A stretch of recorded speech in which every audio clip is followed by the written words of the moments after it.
I want to thank especially Dr. Pino and Father Maximos for organizing this incredible colloquium and gathering together such an incredible roster of scholars. It is quite an honor and humbling to be in front of so many people that have taught me, both directly in classes and indirectly through their writings. So it's quite a humbling experience to present a paper in front of this group of people that have taught me so much. As Father Lucas mentioned, my doctoral work was in, and training was in patristics, but for the last decade or so, I've been more firmly located in a different discourse, that of contemporary continental philosophy. So today, rather than try to teach anyone in this room anything about Maximus, what I thought I'd do instead is bring the perspective of that other location, namely continental philosophy, to bear on Maximus's Mystagogy.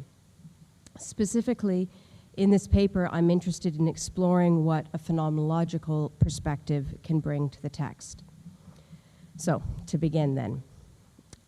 At the heart of more technical definitions of phenomenology is the basic impulse to return philosophical analysis to the world of lived experience. More specifically, borrowing Robert Sokolowski's definition, phenomenology is, quote, the study of human experience and of the way things present themselves to us in and through such experience, end quote. So the phrase, the way things present themselves to us in and through experience, underlines the guiding principle of this philosophical movement, namely to return to the things themselves as much as possible as they are in themselves, prior to any preconceived notion we might bring to them. Again, even more particularly, phenomenology can be defined by a dual aim. First, it is a method which insists on epistemologically prioritizing a return to the Dinge an sich, the things themselves, by radically attending to what gives itself to be shown or manifest in phenomena. And relatedly, secondly, it is a mode of philosophy that devotes its attention to lived experience. Given this dual definition of phenomenology, I want to demonstrate in a brief way today, sort of outline for you in a brief way today, the ways in which Maximus's Mystagogy is ripe for phenomenological analysis. Such an approach focuses our attention not only on the manner of divine manifestation in the liturgy, but also on its affective impact on its participants. The importance of the liturgy for Maximus is not merely that it represents, signifies, or makes present a divine reality, but that through it, one participates in that divine reality.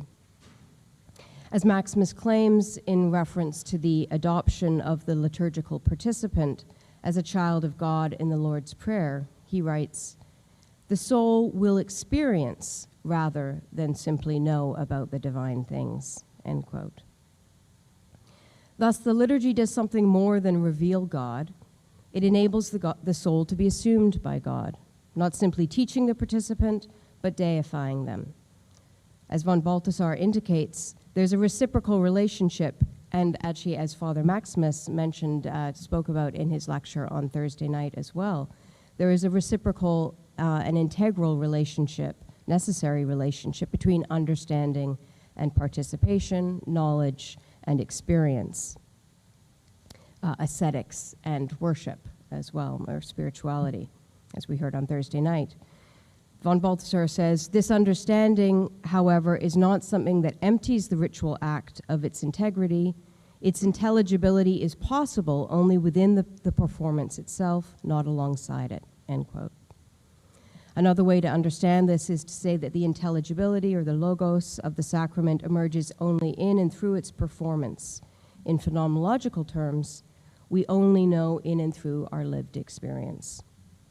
I will begin then in the first part of this paper to explore the liturgy as a manifestation of the divine, and as such, as exemplary of phenomenological epistemology.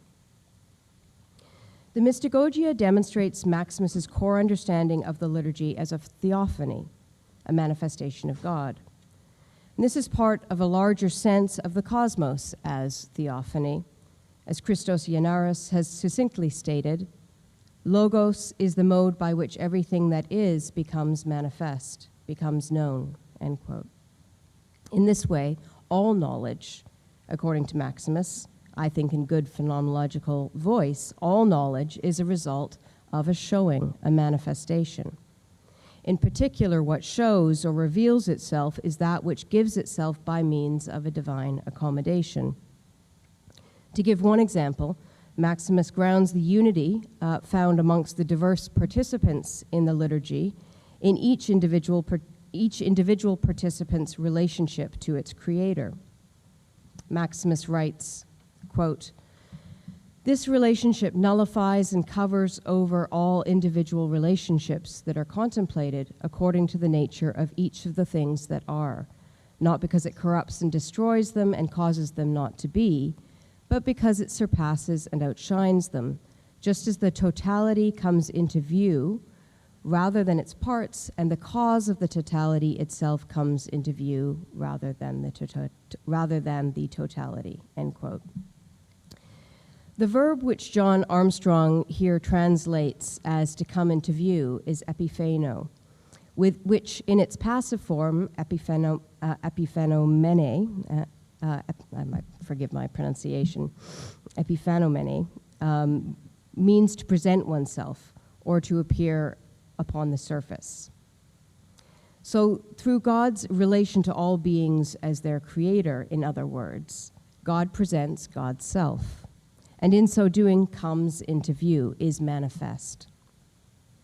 Moreover, God's being must be both affirmed as cause of all and negated, quote, according Maximus here, because of his superiority as cause of the things that are, end quote. Thus, as cause of all, God manifests God's self, and at the same time, as transcending all, God remains unknown. In these two ways already, Maximus's assumption of the mode of divine manifestation in liturgy fulfills the dictates of phenomenological epistemology. First, through a shared understanding that knowledge is a consequence of the self-manifestation of a phenomena, which gives itself or shows itself starting from itself, rather than starting from the limits of the knower's intentional horizon. It's the first dictate of phenomenological epistemology. And secondly, in the apophatic excess of the manifestation, through which, in this case, God remains unknown even within and throughout the showing. Here again, we have a concurrence with the phenomenological requirement that one receives knowledge of a phenomena without being able to acquire it as an object, as something that can be possessed, repeated empirically or comprehensively proven and known. That is to say, phenomenological epistemology insists on the possible, even frequent, occurrence of the excessive nature of phenomena, which elude comprehensive capture. And that's precisely what we see going on in Maximus's understanding of the manifestation of God in liturgy. One final consonance between the Mystagogy and phenomenological epistemology has to do with the understanding that knowledge is not neutral or objective, but involved and experiential. As a divine theophany, the liturgy reveals God sufficient to what each participant is able to receive. Knowledge for Maximus is experiential and relational, as we heard yesterday from both Dr. Blowers and Dr. Plested. Knowledge involves a self-manifestation or givenness of a phenomena which rises to visibility according to one's active reception and response to that self-manifestation. I will return to this in a moment, but suffice it for now to note that this is one of the reasons, I think, that Maximus insists on the importance of regular active participation in the liturgy. On this point, Alexei Lidov's development of the notion of hierotopy is particularly illuminating as a tool to understand the phenomenological epistemology of the Mystagogia. Extending beyond the Byzantine understanding of the icon as a portal for two-way communication, the discipline of hierotopy analyzes the way in which icons or sacred images are best understood within an entire matrix of space and activity. One can better understand the possibility of a two-way communication between the divine and the human only by looking at the entire liturgical phenomena, the architecture of the space, as we heard wonderfully yesterday afternoon by Dr. Bogdanovich's paper, as well as Father Lucas's paper and Dr. Jensen's paper presentation. So the architecture of the space is significant.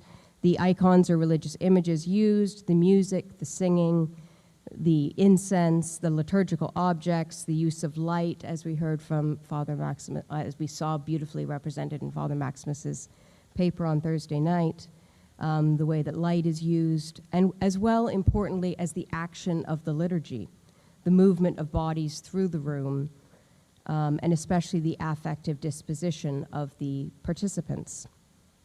All of these synthetically and interreferentially, as a special form of creativity, constitute a sacred space. As Andrew Simsky writes in his discussion of the discovery of hierotopy, quoting Simsky here, each component of the sacred space functions as a point of contact between two worlds, heaven and earth. End quote. What I find most helpful in Lidov's concept of hierotopy is the attention it gives not only to what the elements of the liturgy signify, but also the affect they produce.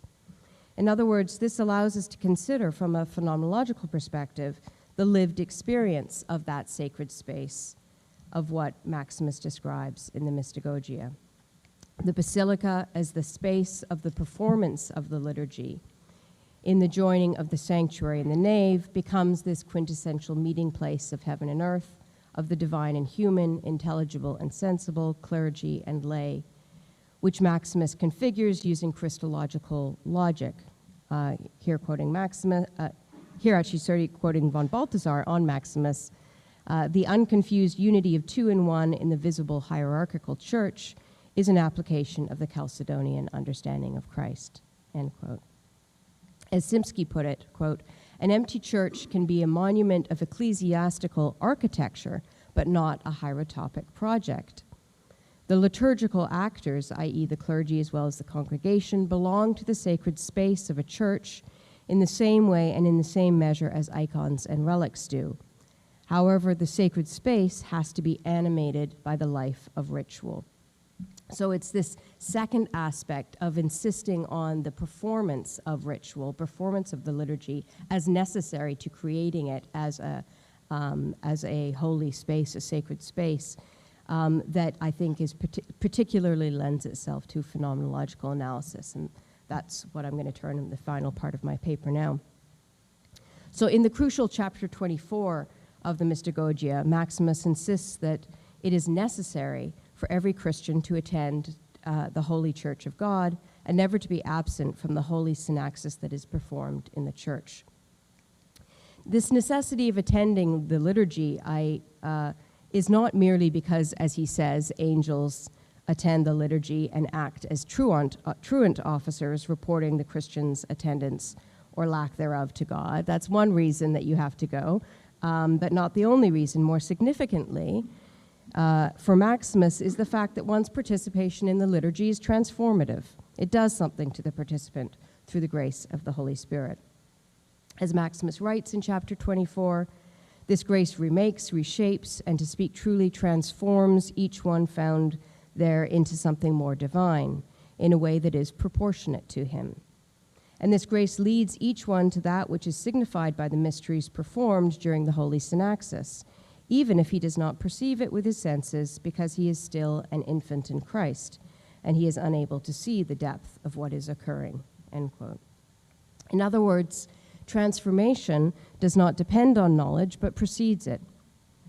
Thus, the need to participate in the liturgy echoes and reflects the same logic of Maximus's larger theological vision, namely to share in the logi of gradual participation, which marks the process of deification. One does not simply understand the joy of thanksgiving or the union of the body of God, but rather achieves, quotes, intellectual pleasure and delight, end quote, in singing of hymns. One experiences, quote, the identity of unanimity, agreement, and love of everyone toward everyone, and of each one toward himself and foremost toward God, end quote, in the kiss of peace. The entrance of the people into the church not only signifies conversion, it performs it through an orientation and movement, embodied movement. The experience of the Mystagogy, according to Maximus, is structured as a movement from diversity to unity, and I will not quote here the quote that we've heard in a couple of papers, both by Father Larcher and Demetrios, Dr. Larcher and Father Demetrios, about the men and women and children and young and old and everyone from every kind of custom and language coming together into this unity. Just to say that this experience of unity that Maximus talks about is emphasized in several moments in the praying of the Our Father, in the spiritual kiss of peace, and especially in the distribution of the Eucharist as well. So I could say a lot. I could go through the liturgy and talk a lot, give deep sort of phenomenological description of the spatiality of the liturgy in terms of what we saw yesterday in terms of ecclesiastical architecture, the temporality of the liturgy, its embodied action, etc. But I don't have time here to go into that in detail. I want to just focus on one aspect to describe phenomenologically what's going on in the liturgy, and that is the duality or doubleness, the sort of sense of duality or doubleness in each participant, which proceeds from a Chalcedonian logic. That is the divine, this experience at one and the same time experiencing divinity and humanity, intelligibility and sensibility, all co-inhering in each participant differently in terms of their participation in Christ's human nature. And here, I'm borrowing from language that Ludovicos develops in his Ecclesiology of consubstantiality. If the human being is made imago Dei, then the church is the eschatological mode of the human person's unity. And indeed, the unity of all creation is unified through participation in the Creator. So consubstantiality here refers to an experience of these multiple dualities, intelligible and sensible, to be multiple and particular, and also to be unified, and ultimately to be divine and human. And what I want to explore very briefly is, what does such a doubleness, what does such a duality feel like? What is the experience of it let's try to imagine what the experience of it is. What is Maximus describing from a phenomenological perspective? And I thought a lot about this, and forgive, take this analogy for what it is, but this is the analogy I came up with. When my eldest child, my son, was younger, I had spent a lot of time taking him to various museums in the area around Boston, and one of his favorites was the Museum of Science. He always made a beeline to a particular exhibition, which was a little table which had a two-way mirror set up in between. You could sit on either end of the table with a two-way mirror dividing you. He would sit on one side, and I would sit on the other, and we'd line up our heads and shoulders together so that the features and outlines would merge. This enabled the otherwise invisible echoes between our two faces to become visible, young and old, male and female, full of new life, and perhaps just a little worn down. I may be misquoting you, Professor Blowers, but I think in your talk yesterday you had a wonderful phrase about the spiritual eye which the liturgy thoroughly dilates. And to me, this is the way this mirror would work. The experience was uncanny, it was strange, but it was also beautiful and marvelous. And I hold on to this as a kind of hint of the experience of consubstantiality, which Maximus is describing, an inkling of something more than what is immediately and mundanely apparent, a coming into visibility of that which is always undergirded, but which remains inapparent, an acknowledgement of a reality already given and only gradually being recognized. On this table, you could manually shift the lighting to reflect one face more or the other more. In Maximus's view, participation in the liturgy has the impact of propelling a persistent inclination towards an ever-increasing reflection of the divine face. So to me, this is a helpful way of thinking about what this experience of doubleness would feel like. I'm going to conclude now. If the primary activity of the Church is to create unity from division through a gradual participation in the consubstantial reality of Christ, this ushers in both an epistemic and an existential reality. First, God is creator of all and can be known in everything, but at the same time remains unknowable as transcending all that God creates. Secondly, all things that exist do so in relation to their creator, resulting in a greater underlying unity. God is both the source of unity and the protector of distinction in this way. And von Balthasar, with his typical precision, states it thus. He writes, "The liturgy is for Maximus more than a mere symbol. It is, in modern terms, an opus operatum, an effective transformation of the world into transfigured, divinized existence, a cosmic liturgy, a way of drawing the entire world in the hypostatic union because both world and liturgy share a Christological foundation."